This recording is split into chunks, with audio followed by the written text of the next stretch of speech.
How did medieval castles get their water? Have you ever wondered how medieval castles managed to secure a steady water supply? This question is fascinating, especially considering the challenges they faced during sieges. Castles needed reliable water sources to support their inhabitants and defend against attackers. Let's break down the various methods they used to get water. First, many castles had wells dug deep within their walls. These wells tapped into groundwater, providing a protected and continuous supply. Archaeological excavations often reveal these well shafts and the structures that supported them.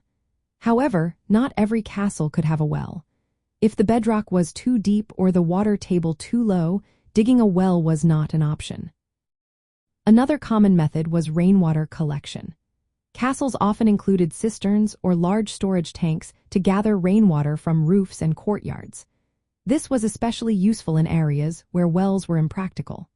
Rainwater would be channeled through gutters and pipes into these cisterns, allowing for storage during dry spells.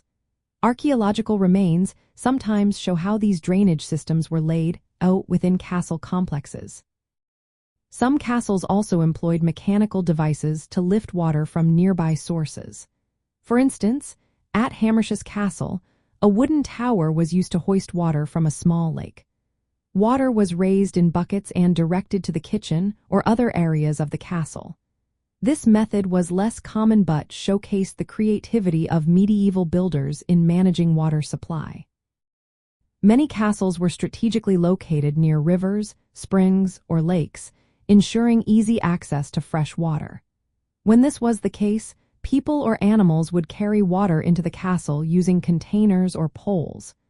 Archaeological studies indicate that some castles had paths or protected routes leading to these water sources.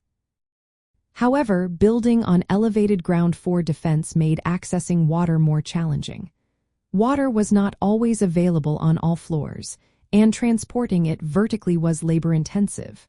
Without plumbing, water had to be carried manually or with mechanical help.